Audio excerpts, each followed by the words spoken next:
Welcome to Sober Sunrise, a podcast bringing you AA speaker meetings with stories of experience, strength, and hope from around the world. We bring you several new speakers weekly, so be sure to subscribe. We hope to always remain an ad-free podcast, so if you'd like to help us remain self-supporting, please visit our website at sober-sunrise.com. Whether you join us in the morning or at night, there's nothing better than a sober sunrise. We hope that you enjoy today's speaker. Okay, my name is, I think, Mike Shane. I'm still alcoholic. Okay, now we're coming into 8 and 9, 10 and 11 and 12. These are my favorite steps. And I'll tell you why. It's where I found God in the 9th step. I think I told you that I came in here not believing in God. Looking back on it, God is in the details. And quite honestly, I had so many chances to see God working in my life, all the way through my drinking life, all the way up, getting sober, all the way through. But I still doubted that there was this God. And I remember in 8, my sponsor sent me home to review my inventory to find out what harm I had caused. All right, and I'm a believer in 6 and 7 and 8 and 9 that the work is actually of 6 and 7, the real work comes in 6. In 8 and 9, the real work comes in the 8th step. And I got done with this inventory, and I take it to my sponsor. I have 5th step that I've gone through 6 and 7. Now I put the seal on if I'm really and truly want to change. If I'm having a problem making an amend, I have a 7th step problem. It's because I do not want to change. If I'm holding on to something and I want to keep it up, I don't want to make amends for that, do I? If I really and truly do not want to be this kind of man that I described earlier on the left side of the page, and I really and truly want to move over here to the right side of the page and be this kind of man over here, I have no problem making an amend.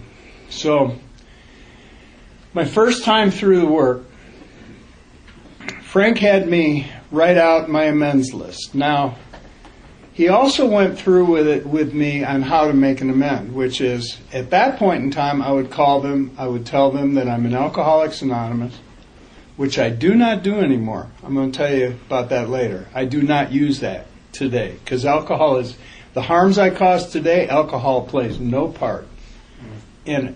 And it's a cop-out as far as I'm concerned to say, I'm an Alcoholics Anonymous and I want to make amends to you.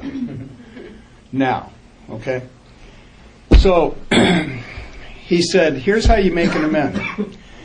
You write out the harm after you found it on a 3x5 card. And he said the reason he writes them out is because when you make the amend, he says, I want you to read off the card. I said, why do you want me to do that? He said, because your ego is going to want to start making excuses for your behavior. So in the middle of the amend, all of a sudden I'm going, well, I lied to you, but I was really scared, and that kind of thing. He said, that's no good. So he said, what you do is you have a card, and he said, you're going to take this card into the amend with you. Face to face is the way you make amends, unless it's absolutely impossible. Now, I heard the biggest crock of crap I've ever heard in Alcoholics Anonymous not too long ago. Now, you may have all heard this. Maybe I'm slow. Somebody said that they would make amends except when to do so would injure them or others, and they were the others? Has that been around a long time? It's been around a long time, yeah. I didn't yeah. I mean, I had never heard that. The big book says that we must be hard on ourselves. Right? Because we need ego-deflation at depth to overcome the disease of alcoholism. To a degree that David was reading in the previous steps about deflating the ego at a depth that's unheard of to most of the world in order to overcome this disease. So he had me write out the harm I found, all right? And by the time I got out of my fifth step, I knew what the harms were. There was no kidding around about it. We picked all that out in the fifth step. He said, then I want you to write a sentence underneath that says, is there anything I have left out? So he said, you will make an appointment. You will go in and you will tell them why you're there. And then he said, you're going to read to them what you did to them. And then you're going to say, is there anything I have left out, and I am going to keep my mouth shut. And they can say whatever they want to say. And I listen to it. When they're done, he said, what you're going to do is say, is there anything else? And if they say no, you're going to say, what can I do to set this right? Now, a lot of people would leave you off the hook. They'd say, oh, I'm just glad you showed up, Okay. He said, no, you're going to know what you're going to do to make it right. And if they don't tell you what to do, you're going to tell them what you're going to do. Now, going into amends, I go into amends for two reasons. One, I don't want to be this man anymore. But the second reason that I didn't even know about until I had completed amends was that I go into amends with an unprotected heart. I found out I do not have to protect myself. I have lived my entire life trying to protect me. And if I'm in the middle of an amend, God has my back. Now, either this deal really and truly works or it doesn't. Okay? So I had all these amends in Denver, and as you all know, I came from San Francisco to Denver. And we're going through, and I had all these warrants out for me. And what the warrants were for was assault to a police officer, pimp and pandering, bootlegging, and something else I can't even remember. He said, you're going to have to make amends for that. You're going to have to turn yourself in. But he said, we don't lead with a chin. He says, let's get an attorney in San Francisco to be there to set bail if you can get it, and the whole thing. And part of my amends story is this. I ran these strip clubs in the Tenderloin district of San Francisco, and North Beach. And the people that owned these was the mob. That's who owned them. And I stole from them. I would just take $50, $100, $200 a night out of the till, put it in my pocket. I was smart enough to figure it all out. And so I told Frank about all this, and he goes, you owe them an amend. I said, no, I don't. I said, these people rip anybody off. He said, it had nothing to do with them. He said, it has to do with you. I said, Frank, if I go and make amends to these people, I'll never come back. He said, yes, you will. He said, either this deal works or it doesn't. He said, you cannot stay sober looking over your shoulder. You can't do it. You want to get really clean? Get clean. This isn't about just getting clean from alcohol and drugs. This is about getting clean in life. To where I can look every single human being that I know in the eye. That I don't walk across the street to avoid a soul. There isn't a town, there isn't any place I can't go today. I'm not afraid to meet anybody. Right? That's what this program will offer me. So what happens is I made all these amends. One of the amends that I made was because I'd been sober about 11 months and my wife had divorced me and I was paying child support, but I made amends to her, and part of the amends for paying her late. And when Frank sponsored me, there was a couple of conditions he had for sponsoring me. Not just working the 12 steps and becoming a home group member, but he said if you have a kid, you're going to pay your child support, and if you have a kid, you are going to see your kid on time every single chance you have, and you will get a job. Those were his three other conditions. And so I made amends to my ex-wife, and part of the amend was to, I'm sorry for paying you child support late. I always paid, but, I was more important than her, obviously, so what I did was I would pay on the 15th instead of the 1st or whatever. And she looked at me, and I'll never forget this. This will show you how sick I was, because this was eye-opening to me. She looked at me and she said, Mike, I don't like you. And she said, you don't like me. So why don't you just pay your child support on the 1st and we never have to talk to each other again? And all of a sudden, it clicked. Do what you say you're going to do. Very simple concept. Do what you say you're going to do. Frank's definition of honesty is do what you say you're going to do and say what you do. That's his definition of honesty. It's also mine. The reason for that is I don't live my life behind no curtains no more. Right? I don't have no agendas going on back here. My best friends in the program of Alcoholics Anonymous, you want to know why they're my best friends? They don't have an agenda with me, and I have none with them. None whatsoever. I don't want nothing from them. They don't want nothing from me. So Frank was the kind of guy, and Don was saying the same thing, and a couple other people were saying the same thing, that if this thing really and truly works, it's going to work in the middle of making amends. And it's in the middle of amends, I'm going to test this God thing. And I go into an amend with an unprotected heart. So what I ended up doing was I went into San Francisco and I had a whole bunch of amends to make, and I made the easiest ones first. And then I was scared to death, and I wasn't going to make amends to the people that own the nightclubs. I figured I'd turn myself into the San Francisco Police Department. They're going to arrest me, so I ain't got to worry about making amends to the mob. Does that make sense? So I contacted this attorney that Frank had gotten me lined up with. I told him that I'm coming in to do it, and I walked into the precinct station down by the Tenderloin District, and it was just sort of like what's in TV, a big old desk with a desk sergeant standing there. I was petrified, folks. I'm not going to sit here and try to tell you that I had God on my shoulder and I'm going to walk in there and just present myself like the man I really am. I was just a total coward. I walked in and he looked up at me and he said, what do you want? And I said, my name's Mike Shane. I'm an Alcoholics Anonymous and I need to make amends. He said, what? I said, my name's Mike Shane. I'm an Alcoholics Anonymous, and I'm here to make amends because I got some warrants out for me. He goes, oh, no, not another one of you guys.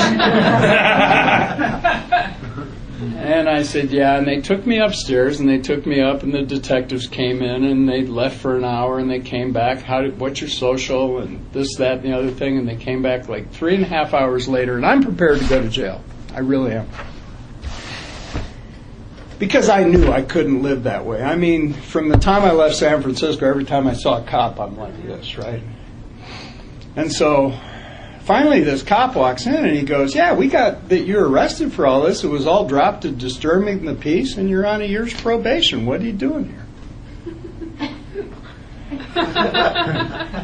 I had never done anything with those. And I left the police department and I was so high and so relieved, I decided that what I was going to do was call the big boss of the guys that owned the 5 clubs. And I was going to call him at his office, and he probably wouldn't be there, and I could tell Frank I tried. It was like 2:30 in the afternoon. I had the number, I called. He answers the phone. Who's this? This is, tell him. He says, Mikey, we haven't seen you in a long time. Come on over, say hi. Now, I don't know if you've been up to North Beach in San Francisco. I'm sure he has.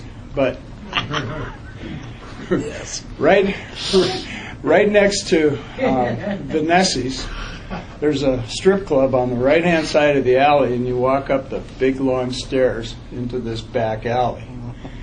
And right up back up there is their office. And so I go over there, and I walk up.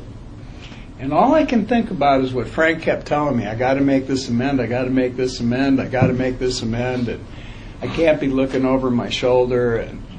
And I was really petrified. And I walk in, and it was just like out of The Sopranos. There's a guy about this big who they come up to you and they go like this. Hi, it's good to see you. How you doing? You know, because they're checking you, right? And so finally I get in. This guy's name's Gino. And he's everything that you can imagine, little short guy with a silk suit and a pinky ring. And he tells me, what are you doing? And so I'm talking to him. And he said, you look good. You look a lot better than you used to. And I had a short haircut and the whole thing. And he says, what are you doing? And I said, oh, Gino. And I said, Jesus Christ, I didn't want to tell you this, but I'm here to make amends. I stole all this money. Da-da-da. He looked at me and says, how much did you steal?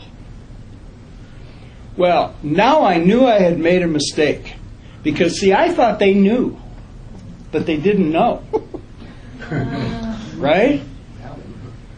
And I said, Gino, I don't know. I mean, it's 50 here, 100 here, 200. You know, I really don't know. He said, what would you say, 15 grand, 20 grand? Yeah, something like that. I said, Gino, I promise you, I'll pay you back. You know, I'm driving a cab now, but I'll pay you back. We'll set up some payment plans. Actually, Pritz helped me a lot with that because he made amends when he was in prison. And he had paid back at like 50 cents a month to some of his creditors.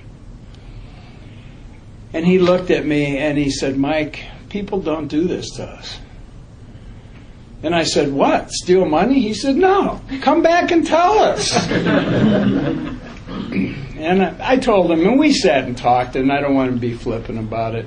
We sat and talked for a period of time. And he said, look, he said, we're going to call it even. He said, but if I see you drunk back here again, I want every penny. Mm-hmm. Here's what I learned in that trip to San Francisco as I faced my worst fears, to do the right thing.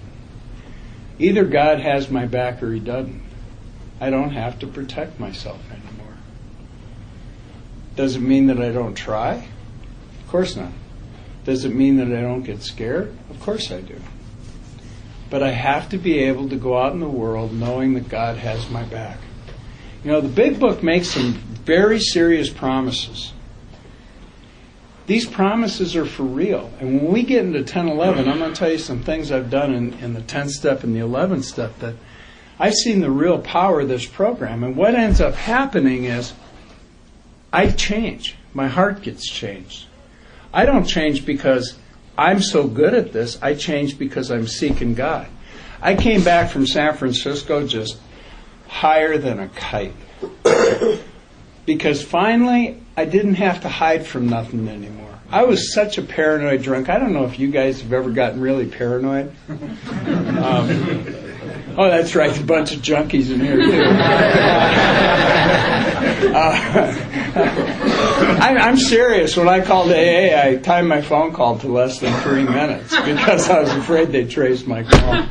I was so paranoid. But what the amends process is all about is about not wanting to be that kind of man anymore. And do I really trust this process? You know? And I came back, and I told Frank what had happened, and he sat in his big desk, and he was grinning from ear to ear, and he said, I told you so. But I learned a valuable lesson. I don't avoid amends anymore. I don't like to make them. I think it's the most humbling thing we do in Alcoholics Anonymous, but it's also it gives you and I a sense of reality of what you do in the world. I remember going back to somebody, making an amend, and when I got to the point, there's a girl I used to date, and when I got to the point and I said, this is what I've seen, is there anything else that I could, is there anything I've left out? She went on for an hour about stuff that I had never even thought of, is how it affected her. And I sat there and listened, and I got a life lesson. We don't really know all the time how we affect other people. We have no way of knowing that. We're sometimes so self-centered, we think we know we've hurt them. You know, the big book says that we're sensitive, and it takes us a long time to outgrow that serious handicap. I think Elkies are sensitive only when it comes to themselves. Yeah. I really don't think Elkies are very sensitive when it comes to the people around them.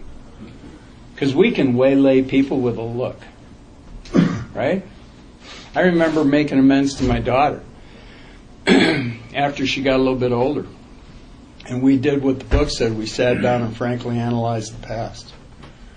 And I was able to say, here's what I did wrong here, and here's what I did wrong here, and here's what I should have done here, and here's what I should have done there. And my daughter and I are like, we're like this today. And that's a gift from God. Total gift from God. So that's what I have on 8 and 9. Is David alcoholic? David. So pretty much what Mike does is the same thing that I do. Amazing. We all come from the same. I think that part of the basic format of going through an amends that I would add, because it says it in the book, is it does talk about telling them you're sorry.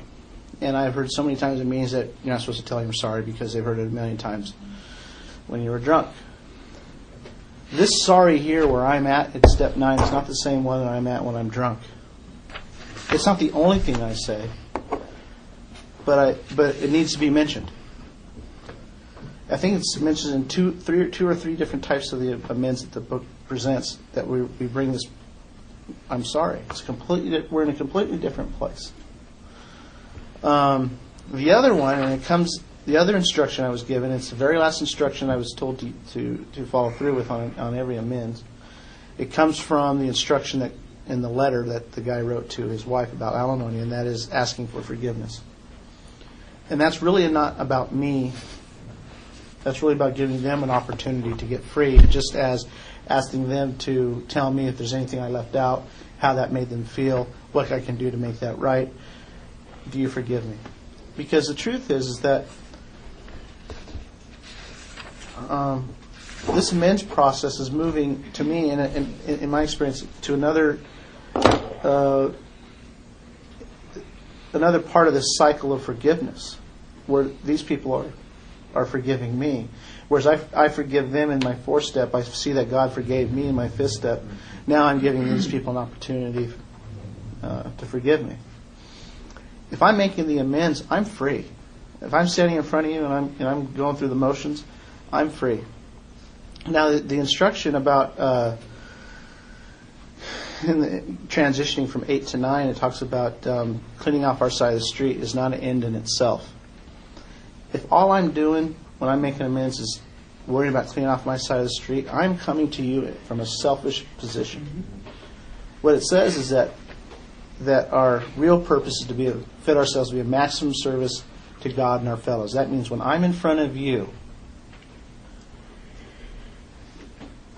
be willing to be put in an opportunity where I can be helpful. Okay?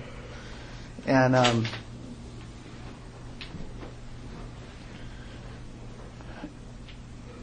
where I grew up, I told you, I moved up to the mountains out of Fresno, up in the high country. And in that, where I live, there's probably 5 or 6, 7 Indian reservations that are within a 10-mile radius of where we lived. And I immediately gravitated to hanging out on the Indian reservations. It's a whole different world down there. And I dug it. Nobody's putting on a face down there, and I didn't have to put on a face down there. I came from hanging around a different crowd than that, and when I got down there, it was just a different thing. And it was wild, and it was crazy, and there's illegal activity going on down there. I was a part of, and it was very similar to what Mike was talking about, and having to go make an amends. But one of the things about that is that, there's another part of the book that talks about we don't shun our friends just because we don't drink anymore. If I come back to that community and shunned those guys down on the reservation because I was now sober, they literally would have kicked my ass. Because they would perceive that as I thought I was better than them. Because I'm not drinking anymore. And I didn't shun them. But right off the bat. I got right in there with them. Hanging out.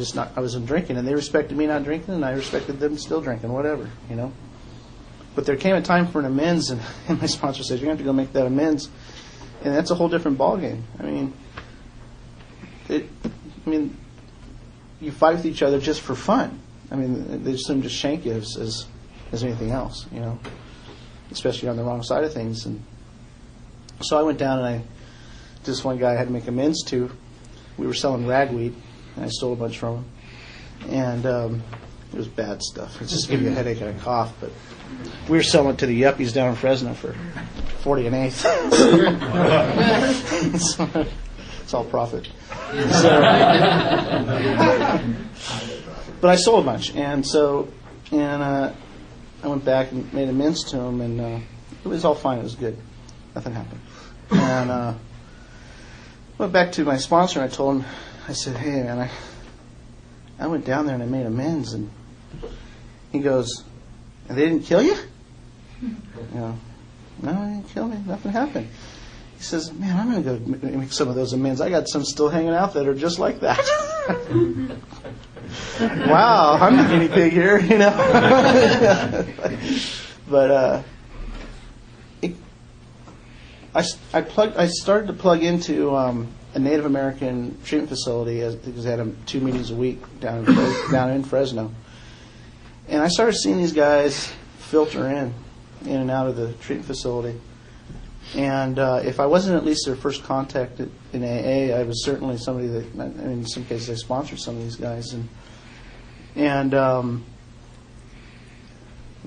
they're a very tight community. They're not going to just ask somebody for help. It's just not even in their culture to ask somebody for help, And to be a source for that on a regular basis of getting them plugged into AA was awesome.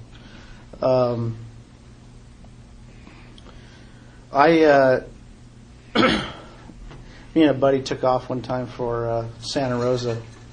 I was 15, 16. So I was 16, he was 15, and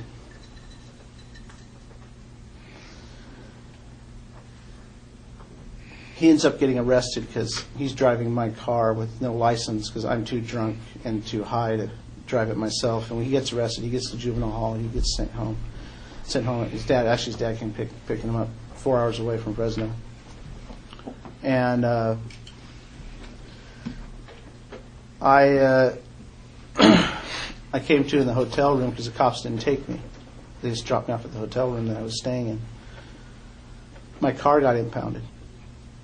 And so in this drunken stupor, I decided that I'm going to take a little jaunt through memory lane of where we used to live when I was 10 to 13, 14 years old. And I go back to this old house that my parents built that we lived in. I just wanted to see it. And I'm drunk. I'm 16. I can't imagine. I look at 16-year-olds now and I think about, man, they just look so innocent. I can't imagine I was doing that. I was doing sometimes when I look back. But anyway, this older lady came out. She goes, what are you doing? And I said, oh, just looking at the house my dad built. We used to live here. He says, oh, those are your parents? Yeah. She goes, you want to come in? And I'm drunk, stinky, and slept. I go, okay. You want to see your room? Okay. And she carted me off in my old room. She had a day bed out there, and she let me sleep in the bed. Wow. So I thought about that, and it obviously came around in amends and how just invasive that was and how awkward that must have been, and that putting that woman in that position. So I come back around. This is 9 years later, right? So I go up to Santa Rosa, and I have a bunch in Santa Rosa, Sebastopol I got to take care of, and that's just one of them. And I drive up, and I get out, and this lady comes out who's considerably younger, somebody else, And she goes, "Can I help you?" I said, there used to be an older couple that lived here, and I was just wondering if they still lived here or they're around." And she goes, "Oh no, that was my husband's mother. We got the house from them. They passed away or something." And I said, "Oh, all right. Well, I'll just be on my way." And she goes, "Well, what are you here for?" And I told her the story. And she goes, big breath of air she takes in. I go, "Does that mean something to you?" All right. She goes, "My husband's mother was 30-year Al-Anon. When I came walking in that door at 16, she knew exactly what to do." That's wow. She said, "My husband right now is in a treatment facility in Sonoma, and he's going to be out in about 15 days. Would you be willing to at least talk to him and help him get plugged into meeting with Alcoholics Anonymous?" Are you kidding me? Are you kidding me? Another one I just want to share with you, and it has to do with AA. When I went through the first steps the first time, before that, I was sitting in these meetings, and these people in the meetings kept patting me on the, "Oh, Dave, it's going to be okay. You just go through your steps." And finally I did. And I had a spiritual awakening. I was shot out of a cannon, and I was on fire. And I came back and shared it, and then they were throwing cold water on it. And I quickly realized that they hadn't actually done it themselves. And I copped an immediate resentment. I mean, huge resentment. And so it did two things. One, it drove me further into the literature, not only this literature, but the history that you guys have been raffling off. I wanted to know everything. I wanted to know what else they were lying to me about.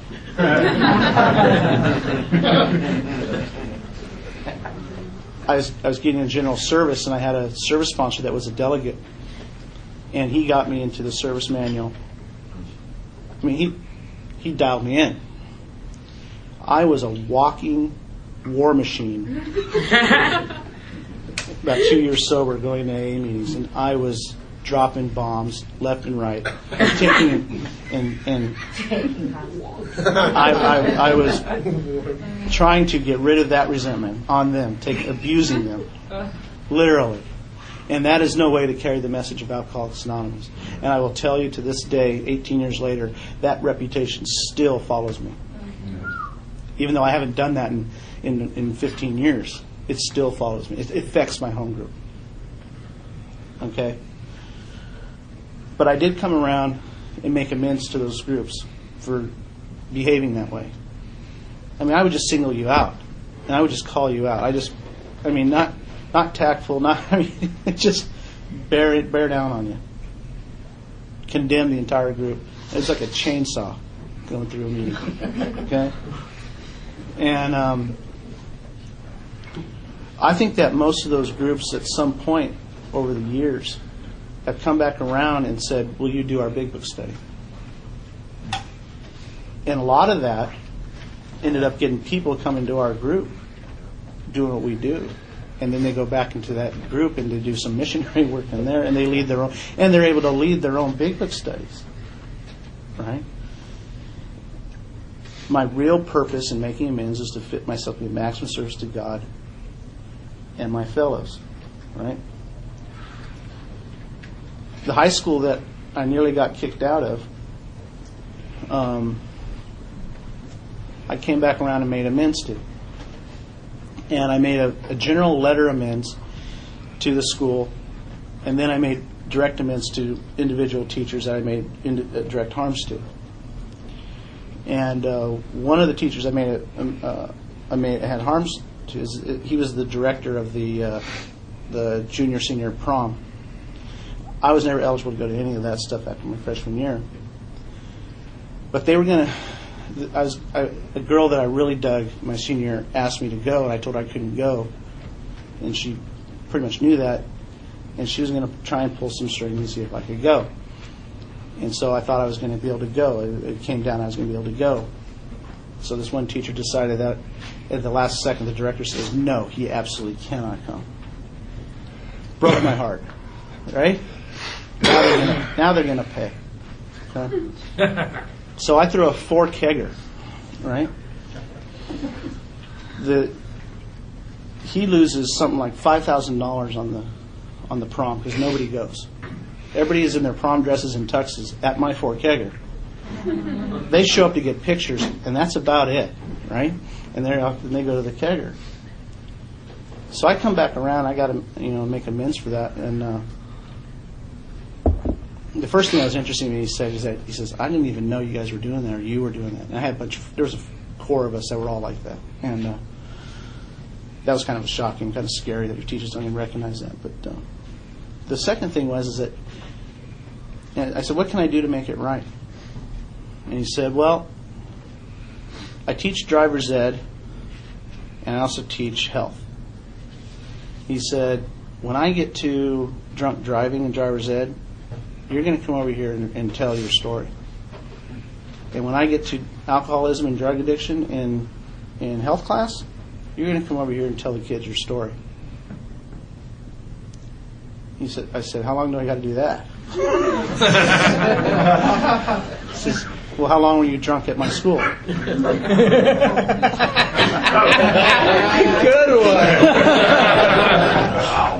Really?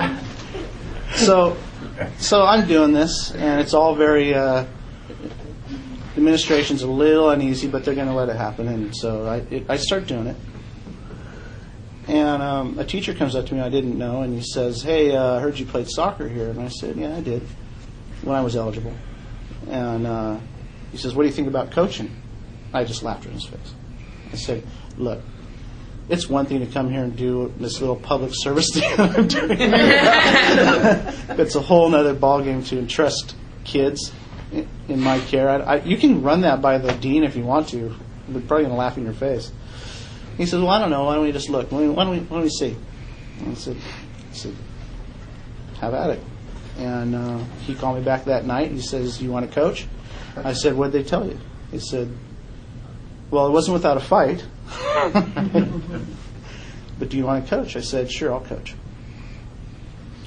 Now, I got to tell you that as a student, I was in all the college prep stuff, and I did it all on Jack Daniels, mushrooms, and weed. And I came out of the B average, okay? They couldn't kick me out for lack of credits or anything like that. That was the only thing that was my saving grace. But they just hated that they had this thing, I was a bad influence on the other students. I wasn't the peer pressured, I was the peer pressurer, right? The ringleader. And so I get about halfway into the season, and we're having a good season. We're undefeated. And we're kind of gathering around trying to plan something for the holidays. And I'm trying to stay out of it. And one of the parents go, what do you think about what we should do for Christmas, get together or whatever? I said, oh, I don't know. Whatever you guys want to do, it's not really a big thing to me. He says, and she just flat out said, hold on here. Because you have no idea. You are a better influence on our kids than half the teachers in their school. Right out of her mouth. I don't cry it very much, but that almost got me there. But I don't know. I have a bunch of stories. I could go on all night with men's stories, but that's all I have. You know, I was thinking about, when I went and made those amends, the big book puts it this way: the spiritual life is not a theory; it has to be lived. And am I willing to live my life based on the principles that I've learned in Alcoholics Anonymous? One of the things I've come to find out is that I don't have to live my life based on how I feel anymore. I can live my life based on the principles I've chosen to live my life by, which is a whole different deal. I get the power to do that.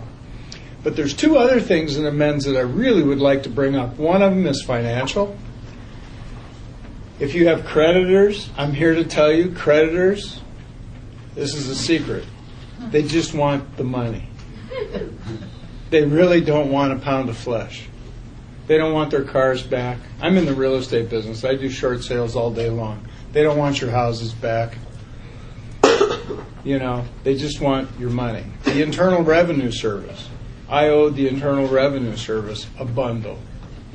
Okay? Because I decided to get honest on my taxes. They'll work with you. And you got to pay them back. Big Book says we got to lose our fear of creditors. We can't be scared of them. I don't know about you, but back in the day. See, I did all this before the internet came along.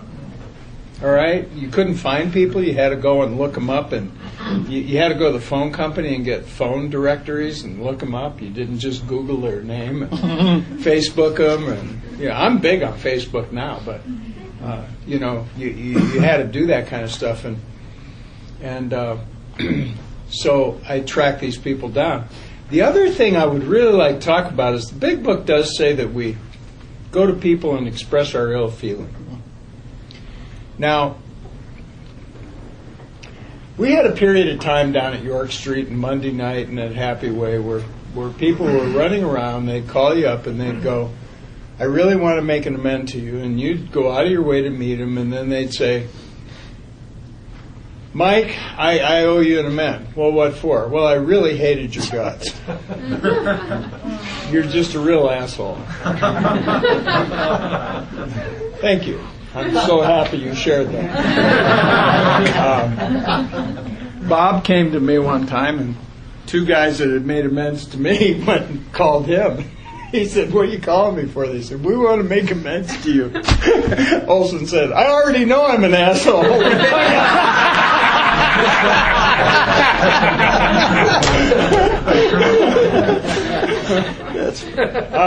I'm going to tell you that I don't make those amends. If I've caused actual harm, there's a difference between hurt and harm. I can hurt your feelings just by not doing what you want me to do. I don't owe you an amend for that, unless I'm intentionally doing it. But if I've caused you harm, then that's a whole different deal. And I've got to look at that when I'm looking up amends. You know, did I hurt you? Did I just not do what you wanted? Or did I actually harm you? You know, and I don't make amends for those things. But here's one thing, is you really sincerely want to set the record straight with people. Sincerely. The book uses that term. I have had people in Alcoholics Anonymous come to me and others and make amends to do the amend so that they can go back to their home group and say, I finished all my amends. They did not want to set it right with me whatsoever. They didn't want to set it right with Bob. I've had normie people. I've got a bunch of realtor friends in Colorado, and I don't hide that I'm in this thing. Hell, I tell everybody. They send me their drunk husbands and wives and stuff like that. And I had this really close friend of mine. She's actually the gal who's watching my business this weekend, and she called me and she said her sister-in-law, who is 9 months sober in AA, came and made an amend to her, and she says she really didn't want to set anything straight with me. She just wanted to make an amend for what was the reason behind that. So people will pick up on the fact if you really and truly want to set this thing right. You know? I mean, you've been around salespeople where you know they're just after the dollar. They could care less about your welfare. Well, you don't buy from them. So if you're in there making amends, I think it's a good idea to really, I always sit down before I make an amend and I ask God to give me the sincerity. And I will start the amend by saying to people, I sincerely want to set this record straight. I really and truly have done some stuff to you, and it just isn't right, and I need to own it. Okay? So that was just a couple other things that I wanted to bring up about amends. Is there any questions? Yeah. How old was your daughter when you made amends to her, and what did that look like?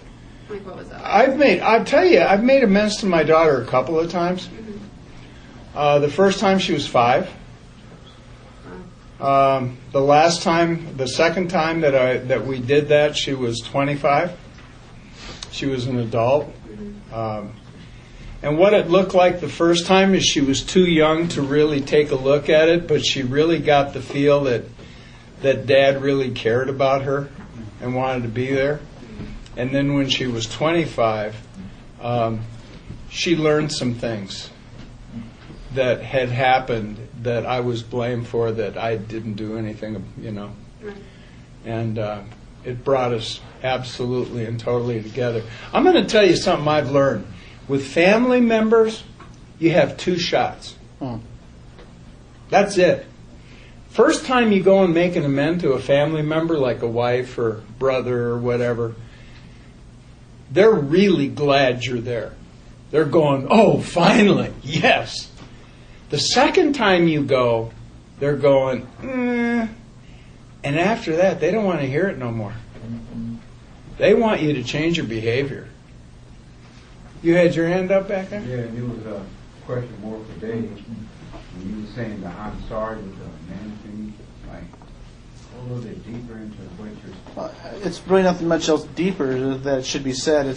There's a couple instances, examples in the 9th step that says that we're to say we're sorry. And I don't know if there's anything else deeper to go other than it should be a part of the process to say that.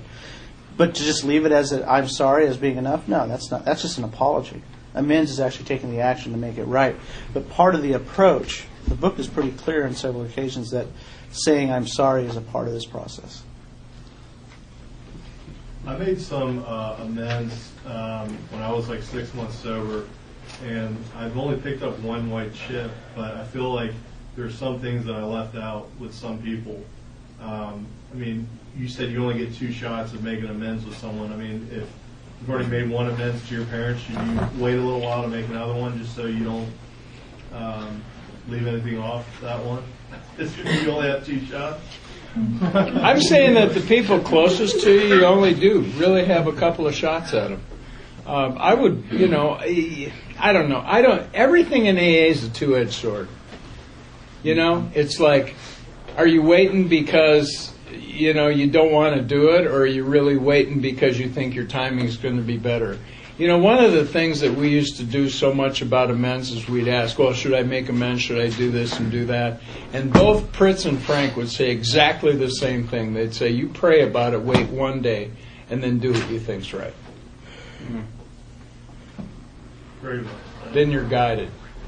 I hope that answered. Yeah, She had her hand up first. Yeah, so making amends to parents, I have a question about that.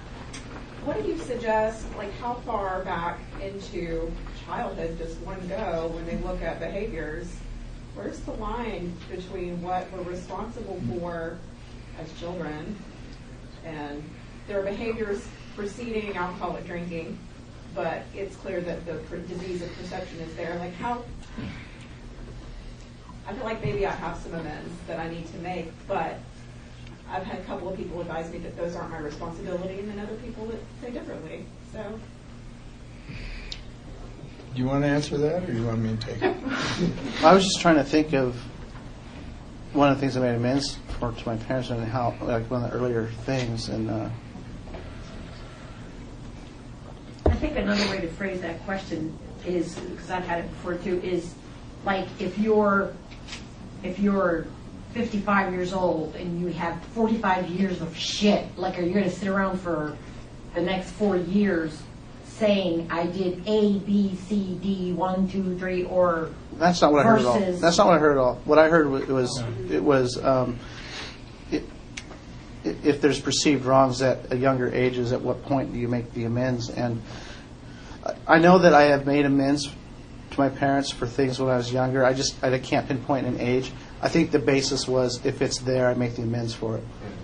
Mm-hmm. I think that's really the basis.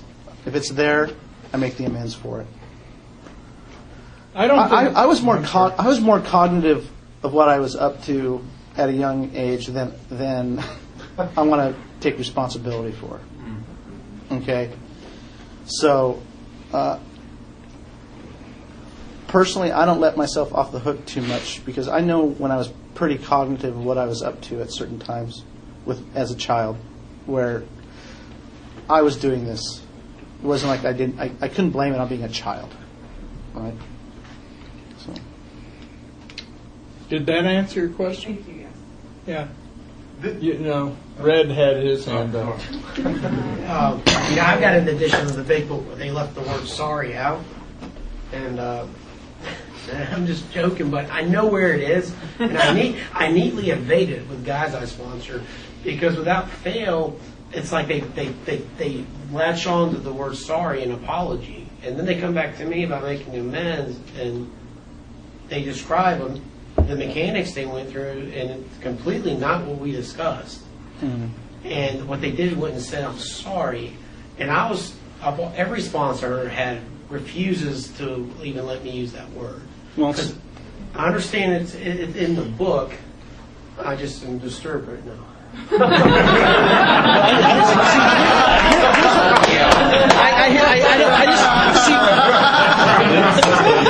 Here's what I don't get. But there's still more stuff that needs to be followed through with in the amends process, and I don't understand why they're stopping there. I'm not, and I didn't say that either. I said it's part of the process. Look, I'm too stupid to come up with something like this on my own, so I just follow the directions, right? I'm going to put the book on the shelf. If the book says we say I'm sorry, I'm going to say I'm sorry. I know that I'm saying it from a completely different place. I know I'm in a completely different place when I'm saying that than when I came through the door sometime when my mom saw me or whatever and I'm saying I'm sorry. It's just a completely different person. In a completely different place. But the book says it, so I do it. I don't question it. Well, I agree with Dave. I say it.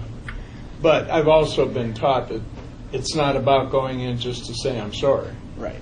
I mean, there's a whole ton of stuff I got to do besides that. And at the very end of it, or in the very beginning of it, I will usually come up and say, I am really sorry for what I did, but here is what I did, and da-da-da. And is there anything I've left out? And what can I do to make it right? So there's that whole litany of things that need to be done. But I do use the word sorry. This is kind of in reference to her. I had surgery one time, and I got one bottle of pain pills, and the prescription on it said take every 6 hours. Well, I took one every 5 hours. I was seriously in pain. And some people where I come from in AA were saying this, and they were saying that. So I was kind of like, I was just confused as hell. So I called Scott, and I said, I'm taking this pain medicine, and I'm taking it every 5 hours, and I'm not taking it as prescribed. And he says, well, he asked me something, and I said, yeah, I was in damn pain. And he said, well, how do you feel about it? I said, I feel fine about it. And he said, okay. Because I thought I was going to have to go and get a white chip. I mean, my point is, Scott always kind of put things back on me and asked me how I felt about it. Because he's always told me that I know deep down inside what I need to do. You see what I'm saying? And I didn't feel like I needed to figure, well, I was in damn pain. And when that medicine was gone, I didn't go get any more pain medicine. I took Advil after that. But my point is that I know deep down, it's like I can. Does that make sense to y'all? Yeah. Okay.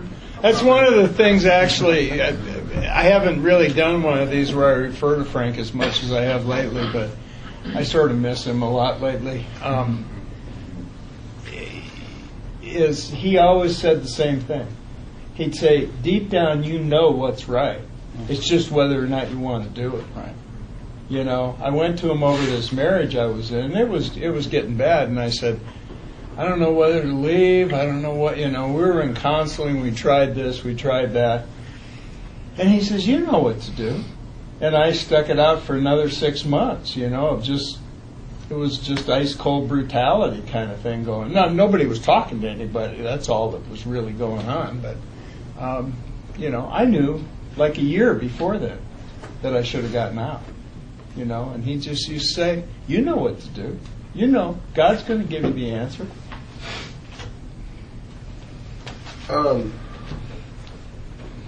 So I made an amends because I've always heard what Tark was saying, but I also understand where you're coming from.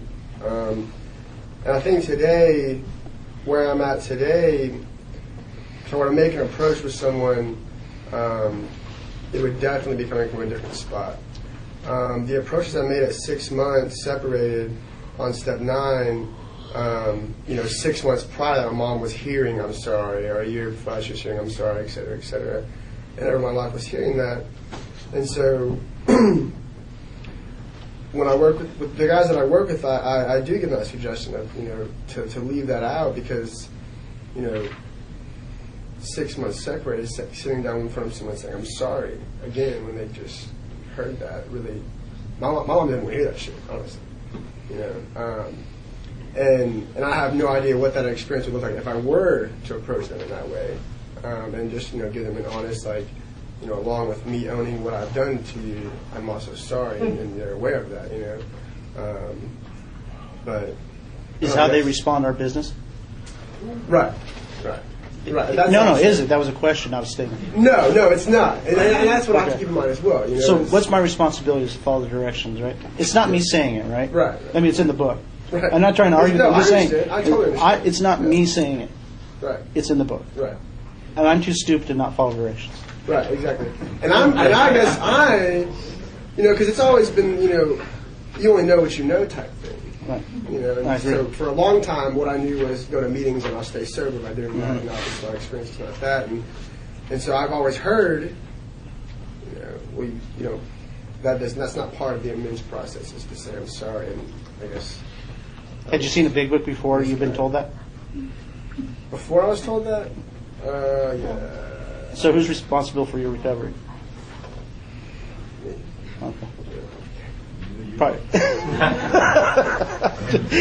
I understand. Thank you.